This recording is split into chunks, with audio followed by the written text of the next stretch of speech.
Once upon a time, a person went to Gautam Buddha seeking advice on how to control his emotions. The person was struggling with anger and frustration, and he was looking for a way to manage his emotions better. Buddha smiled and asked him to sit down. He said, "I will tell you a story. Once upon a time, there was a king who ruled a prosperous country. One day, he decided to visit the neighboring kingdom. He had heard that the king of that kingdom was famous for his wisdom. When the king arrived, he was welcomed with great honor.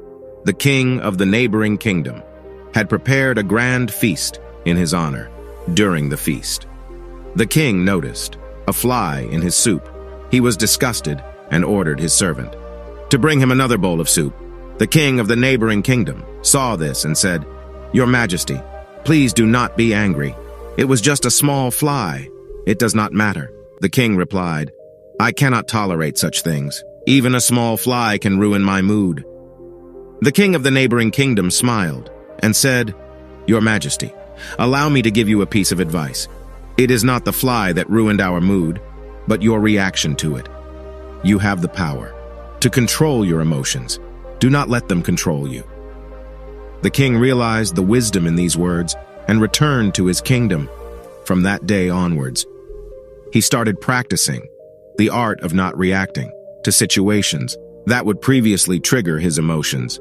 He found that he was able to maintain his composure in challenging situations and was able to make better decisions. The power of not reacting is an important lesson for all of us. We often react to situations without thinking, and this can lead to negative consequences. Reacting to situations with anger and frustration can damage our relationships with others and hinder our ability to make clear-headed decisions. However, it is important to understand that not reacting does not mean that we should suppress our emotions. Emotions are a natural part of our human experience and is important to acknowledge them. Instead of reacting impulsively, we should take the time to process our emotions and respond in a thoughtful manner. In another part of the world, there lived a young man named Raja. Raja was a very emotional person, and he often reacted impulsively.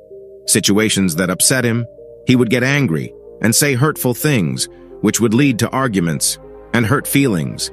One day, Raja decided to take control of his emotions. He knew that his impulsive reactions were causing more harm than good, and he wanted to change. He started practicing mindfulness and meditation, which helped him become more aware of his thoughts and emotions. He also started practicing the art of not reacting. Whenever he found himself in a situation that would normally trigger his emotions, he would take a step back and take a few deep breaths. He would then assess the situation calmly and respond in a thoughtful manner. At first, it was difficult for Raja to control his emotions. He would still get angry and frustrated, but he would take a step back and not react impulsively. As he continued to practice, he found that it became easier to control his emotions. Michael also noticed that his relationships with others improved. He was no longer getting into arguments and hurting people's feelings. Instead, he was able to communicate in a calm and thoughtful manner, which helped him build stronger relationships. One day, Raja's friend came to him for advice. His friend was going through a difficult time, and he was feeling very upset. Raja listened to his friend's problems and offered words of comfort and support. His friend thanked him and said, "You always know just what to say. You never get angry or upset." Raja smiled and replied, "It's not that. I never feel angry or upset. It's just that I've learned to control my emotions and not let them control me. It's a powerful tool that has helped me to improve my relationships and my overall well-being." Raja's friend was impressed and asked him how he learned to control his emotions. Raja shared his experience with mindfulness and the power of not reacting. He encouraged his friend to try it out for himself, and his friend was grateful for the advice. Over time, Raja became known for his calm and thoughtful demeanor. He was able to handle difficult situations with ease, and people admired him for his strength and resilience. He continued to practice mindfulness and the art of not reacting, and he found that it brought him a sense of inner peace and happiness, the power of not reacting, is a valuable lesson that we can all learn from. It takes practice and patience, but the rewards are well worth it. By controlling our emotions, we can improve our relationships, make better decisions, and live a more fulfilling life.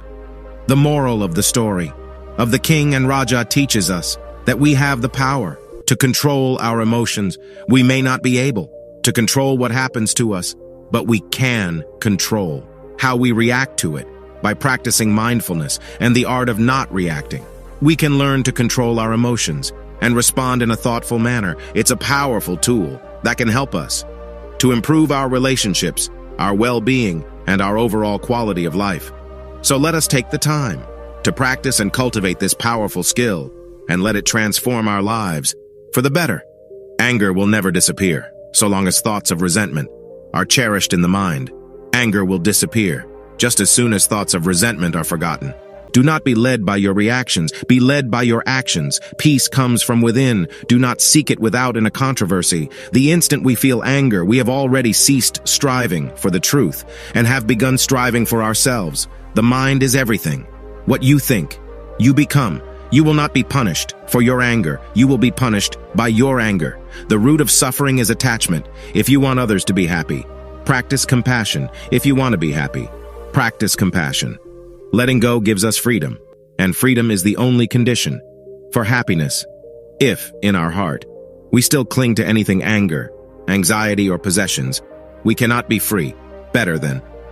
We are is the result of what we have thought. Respond. Don't react. Respond with reason, not emotion. In the end, only free things matter. How much you loved, how gently you lived, and how gracefully you let go of things not meant for you. We are shaped by our thoughts. We become what we think. Do not dwell in the past. Do not dream of the future. Concentrate the mind on the present moment. 3 things cannot be long hidden: the sun, the moon, and the truth. The only way to find true happiness is to let go of your attachment to things and people. The mind is everything. What you think, you become.